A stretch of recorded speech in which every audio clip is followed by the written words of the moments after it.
ડાંગમાં ભારે વરસાદના કારણે તાપી જિલ્લાની કેટલીક નદીઓમાં ઘોડાપૂરની સ્થિતિ ઉત્પન્ન થઈ છે। ડોલવણમાંથી પસાર થતી અંબિકા નદી અને પદમ ડુંગરી નદીની લોકમાતા નદીમાં પૂરની સ્થિતિ સર્જાઈ। અંબિકા નદી બે કાંઠે વહેતા માર્ગો પર પાણી ફરી વળ્યા, જેના કારણે વાહન વ્યવહાર પ્રભાવિત થયો। વહીવટીતંત્રે લોકોને કાંઠા વિસ્તારમાં ન જવાની અપીલ કરી। પૂરની સ્થિતિને લીધે સ્થાનિક લોકોમાં ચિંતા વ્યાપી છે। પૂરની સ્થિતિ જોવા મળી રહી છે।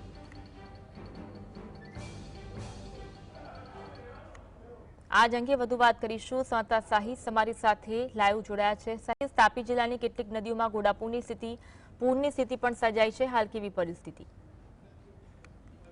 બિલકુલથી ચોક્કસપણે અન્વે સુરત સહિત દક્ષિણ ગુજરાતની અંદર વરસાદી માહોલ જોવા મળી રહ્યો છે અને ખાસ કરીને હવામાન વિભાગ દ્વારા આગાહી આપવામાં આવ્યા છે અને તેને લઈને દક્ષિણ ગુજરાતની વાત કરવામાં આવે તો ડાંગ જિલ્લાની અંદર 4 ઇંચ વરસાદ નોંધાયો છે। કેટલીક નદીઓ જે છે તે ગાંડીપુર બની છે અને ખાસ કરીને અનેક જિલ્લાઓની અંદર પાણી ભરાવાની સ્થિતિ પણ જે છે તે જોવા મળી રહી છે। એટલે ત્યાંના જે તંત્રના જે પ્રી મોન્સૂનની કામગીરી પર પણ અનેક સવાલો ઉભા થઈ રહ્યા છે। બીજી તરફ નવરાત્રીનો તહેવાર ચાલી રહ્યો છે ત્યારે ખેલૈયાઓની નવરાત્રી પણ બગડી શકે તેવી સંભાવના પૂરેપૂરી જોવા મળી રહી છે, કારણ કે સતત વરસી રહેલા વરસાદને લઈને જે રીતના જિલ્લાઓમાં નવરાત્રીનું આયોજન અલગ અલગ ગામડાઓમાં કરવામાં આવતું હોય છે અથવા શેરીઓમાં કરવામાં આવતું હોય છે, ત્યારે ખેલૈયાઓ ધામધૂમથી ઉજવણી કરવામાં આવતી હોય, પરંતુ વરસાદ જે રીતના જોર પકડ્યું છે ત્યારે અનેક સવાલ જે છે તે સામે આવી રહ્યા છે, કારણ કે વરસાદ સતત પડી રહ્યો છે ત્યારે ખેલૈયાઓની પણ નવરાત્રી બગડી શકે તેવી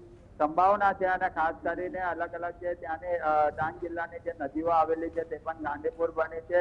ગામડાઓની અંદર પાણી ભરાઈ ચૂક્યા છે। અનેક લોકોને હાલાકીનો સામનો જે છે તે કરવાનો વારો આવી રહ્યો છે। એટલે સતત કહી શકાય કે જે રીતના સુરત શહેરની અંદર પણ જે છેલ્લા 3 દિવસથી વરસાદ વરસી રહ્યો હતો ત્યારે જળબંબાકારની સ્થિતિ સુરત શહેરની અંદર જોવા મળી હતી। હવે જે જિલ્લાઓની પરિસ્થિતિ જે છે તે ખૂબ જ ખરાબ જોવા મળી રહી છે અને ખાસ કરીને ડાંગ હોય કે પછી અલગ અલગ જિલ્લાઓ હોય, ત્યાં જે વરસાદ વરસી રહ્યો છે, વહેલી સવારે 6 વાગ્યાથી 10 વાગ્યા દરમિયાન જે વરસાદ નોંધાયો છે તેની વાત કરવામાં આવે તો સવારે 6 થી 10 12 તાલુકામાં વરસાદ છે। ડાંગના હવામાં 4 કલાક 4 ઇંચ વરસાદ જોવા મળી રહ્યો છે।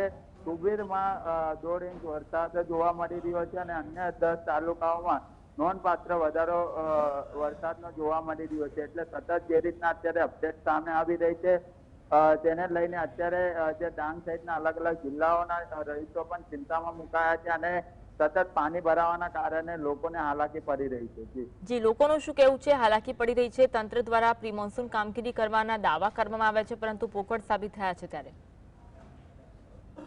લોકોની અંદર રોષ જોવા મળી રહ્યો છે અને ખાસ કરીને ડાંગ જિલ્લાની વાત કરવામાં આવે તો ડાંગનો વહીવટી તંત્ર હોય કે પછી અન્ય જિલ્લાઓની વાત કરવામાં આવે, ત્યાંના પણ વહીવટી તંત્ર દ્વારા પ્રી મોન્સૂનની મિટિંગો કરવામાં આવી હતી અને મિટિંગોની અંદર નિર્ણય લેવામાં આવ્યો હતો કે જિલ્લાઓ પર આ વખતે પરિસ્થિતિ ખૂબ સારી રહેશે અને વરસાદી પાણી નહીં ભરાશે, પરંતુ અત્યારે જે રીતના દ્રશ્યો જોવા મળી રહ્યા છે કે અલગ અલગ ગામડાઓમાં પાણી ભરાઈ ચૂક્યા છે અને ખાસ કરીને ડાંગની અંદર 4 ઇંચ વરસાદ નોંધાયો છે ત્યારે ખૂબ જ પરિસ્થિતિ દયનીય જોવા મળી રહી છે। એટલે વહીવટી તંત્રના જે દાવાઓ હતા પ્રી મોન્સૂનના તે પણ હવે પોકળ સાબિત થયા છે અને ખાસ કરીને લોકો પણ ત્યાંના જણાવી રહ્યા છે, જ્યારે મીડિયાની ટીમ ત્યાં પહોંચી રહી છે અને લોકો સાથે વાતચીત કરવામાં આવી રહી છે ત્યારે તે પણ જણાવી રહ્યા છે કે માત્ર ને માત્ર દાવાઓ કરવામાં આવ્યા હતા અને ફક્ત દાવા પોકળ સાબિત થયા હોય તેવું દેખાઈ રહ્યું છે અને હાલાકીનો સામનો હજુ પણ યથાવત જોવા મળી રહ્યો છે। જી, આભાર સાહિસ જોડાવા માટે અને માહિતી